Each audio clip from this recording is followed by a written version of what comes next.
Assalamualaikum warahmatullahi wabarakatuh. Perkenalkan, saya Rizky Wahyudi selaku perwakilan dari kelompok 6 IoT akan mendemonstrasikan atau menjelaskan sistem yang sudah kami buat, yaitu dengan judul implementasi IoT dan machine learning untuk monitoring dan prediksi kondisi air tangki. Nah, jadi kita langsung ke metodologinya saja. Jadi untuk sistem yang kami buat ini ada 3 layer. Yang pertama edge layer, atau dalam hal ini adalah lapisan persepsi, di mana di sini hardware yang kita gunakan adalah ESP32. Kemudian sensor yang digunakan adalah sensor ultrasonic atau HCSR04, dan juga turbidity sensor atau sensor kejernihan. Kemudian ada layer kedua yaitu server layer. Nah, jadi di sini untuk bagian coding berupa Python, website PHP. Di sini kami menggunakan framework Laravel. Kemudian untuk Pythonnya versi 3.10. Dan kemudian ada layer ketiga yaitu application layer, di mana ini untuk menampilkan hasil dari olah data dan data yang dihasilkan dari sensor. Nah, jadi dari edge layer ke processing layer ini data dikirimkan dalam protokol HTTP POST dalam bentuk JSON. Nah, kemudian pada application layer itu mengambil data dari processing layer menggunakan protokol HTTP GET untuk menampilkan dashboard. Nah, kemudian selanjutnya untuk database utamanya itu ada 4 ya. Jadi ada beberapa database bahan Laravel, cuman di sini kita tampilkan 4 saja yang sebagai utama. Yang pertama itu ada sensor data yang terdiri dari ID, turbidity, distance, dan seterusnya. Kemudian ada prediction. Nah, di sini cuma ada satu relation karena memang untuk sistem ini hanya dibutuhkan satu relation saja, yaitu one to many. Kemudian selanjutnya ada cara kerja kode Python-nya. Jadi di kode Python ini di sini menggunakan namanya itu ML Auto Service V3 atau versi 3. Nah, jadi di sini ada sekitar 390-an baris. Nah, jadi di kode tadi itu secara garis besar, jadi kode itu akan mengambil data dari sensor, kemudian dikirim ke database. Nah, dari database itu Python ngambil data, kemudian data itu diproses. Setelah diproses seperti di preprocessing, kemudian model machine learning di situ diterapkan untuk memprediksi. Kemudian hasil prediksinya itu disimpan ke database lagi. Nah, setelah disimpan, metrik evaluasi juga disimpan di database yang dihasilkan dari predik tadi. Nah, jadi langsung saja kita ke sistemnya. Sebelumnya untuk ke kode Arduino ESP-nya, di sini masih menggunakan kode yang lama. Cuman di sini ada perubahan pada server URL-nya. Jadi sebelumnya kita menggunakan localhost, yang sekarang kita menggunakan server VPS, di mana domain yang kita gunakan adalah kel6.myot.fun/API/sensor. Nah, di sini adalah API yang kita gunakan untuk menghubungkan ESP32 kita dan mengirimkan data ke server. Langsung saja kita coba untuk demonstrasi. Nah, di sini terlihat pasti connecting to WiFi. Nah, WiFi berhasil terkoneksi. Kemudian kita mensinkronisasi waktu saat ini 20.33. Nah, sudah sesuai waktunya. Kemudian kita tunggu apakah sudah berhasil. Nah, di sini terlihat metode yang digunakan adalah POST. Kemudian data turbidity, distance, dan water level juga sudah berhasil dikirimkan. Nah, respon statusnya sukses, message data record. Kemudian data ID-nya 1014. Coba kita cek di sini. Nah, di sini 1009 ya. Setelah kita refresh jadi ada 1017. Nah, di sini ada data turbidity, ada distance, water level, dan depletion rate, dan juga turbidity status. Kemudian kita coba lihat di sini live connection ya. Kemudian di sini datanya juga real time, dan di sini ada estimasi waktunya 10 jam 22 menit prediksi airnya. Jadi gini. Jadi sistem ini ketika airnya itu mengisi, maka di sini akan ada prediksi kapan penuhnya. Kemudian ketika airnya berkurang akan berubah menjadi kapan habisnya gitu. Jadi ada estimasi waktu kapan habis dan kapan terisi penuhnya. Nah di sini kemudian di Python ini tadi kami menggunakan dua model, yaitu yang pertama linear regression, kemudian yang kedua ada random forest. Jadi untuk kodenya di sini saya jelaskan sedikit.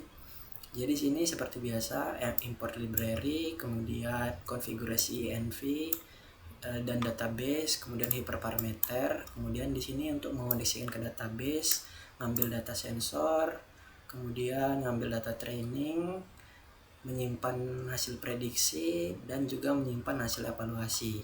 Kemudian di sini ada menghitung tren waktu atau data yang dihasilkan, kemudian format waktunya, kemudian dan di sini ada untuk pelatihan random forestnya. Jadi di sini untuk linear regression itu menghitung real time estimasi waktu kapan habis dan kapan penuh, dan juga prediksi kapan habisnya gitu.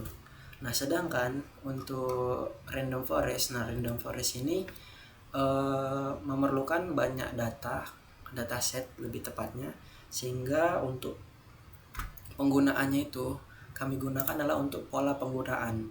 Nah jadi di sini bisa dilihat untuk RMSE-nya ini cenderung standar ya untuk model yang kita gunakan, dimana R square score-nya juga tinggi 0,99. Kemudian di sini dia. Penggunaan random forest itu digunakan untuk pola penggunaan 7 hari terakhir. Jadi di sini di kode, nah ini dia. Di sini ada variabel yaitu summary. Summary di sini kita gunakan di sini.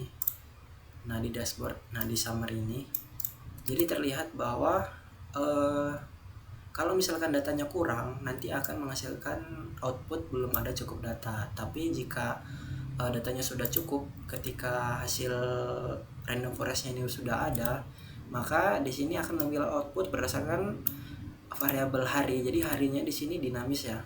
Di sini ada 7 hari, nanti mungkin bisa jadi 14 atau dan lain sebagainya. Kemudian air paling banyak digunakan pada rentang waktu. Nah, di sini ada variabel process. Nah, di sini dia. Jadi variabel ini akan mengambil depletion rate, di mana pola penggunaan atau banyaknya persentase yang digunakan oleh penggunanya gitu. Jadi untuk di halaman dashboard ini, di sini menampilkan level air dan status tangki, dan juga estimasi waktu dan juga kualitas airnya gitu. Kemudian di sini juga grafik level dan juga insight pola waktu seperti yang sudah dijelaskan tadi. Kemudian di sini ada history. Di sini kita menampilkan data sensor yang berhasil dikirimkan. Nah ini dia. Jadi sekitar ada 1070 data. Nah di sini data bisa kita download CSV-nya, mana tahu jika memang diperlukan untuk menguji pada model lain secara manual ya. Kemudian ada juga pola penggunaan seperti yang kita jelaskan tadi. Di sini ada metrik evaluasi random forest-nya. Di sini skornya juga cukup baik, di mana kualitas kecocokan modelnya itu 99%.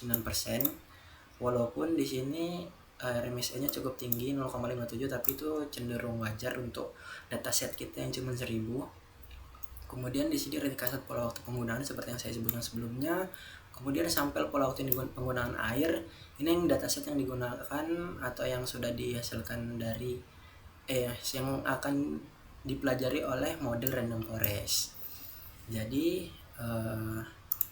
untuk sistemnya di sini menggunakan Laravel ya. Jadi di sini metode MVC, Di sini ada controller, di sini API-nya. Nah, di sini API di sini fungsinya untuk menghubung atau endpoint supaya ESP berhasil mengirimkan data. Jadi makanya di sini terlihat bahwa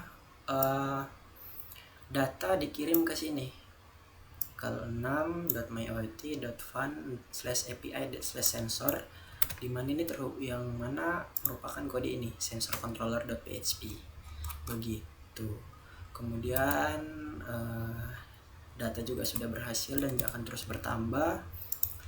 Kemudian di sini juga sudah real time. Coba sekarang kita uji, misalkan apa yang terjadi jika level airnya berkurang. Nah, berkurang dia seperti itu.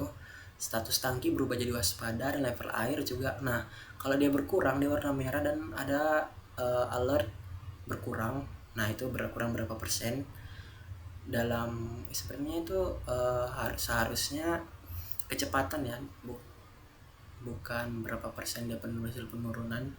Nah, kalau dia statusnya stabil, maka air itu akan status keadaan airnya itu tidak berubah, tidak bertambah, tidak berkurang gitu. Kemudian estimasi waktunya juga berubah kan, dari yang sebelumnya dia penuh, estimasi waktu penuh.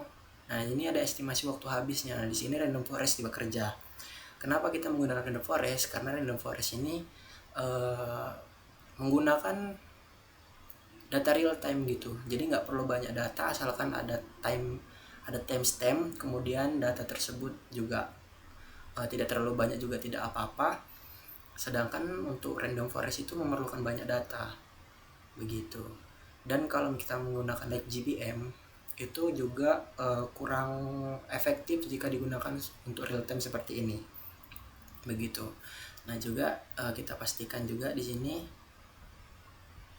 Nah, di sini terus berubah dan terus mengirimkan data secara real time.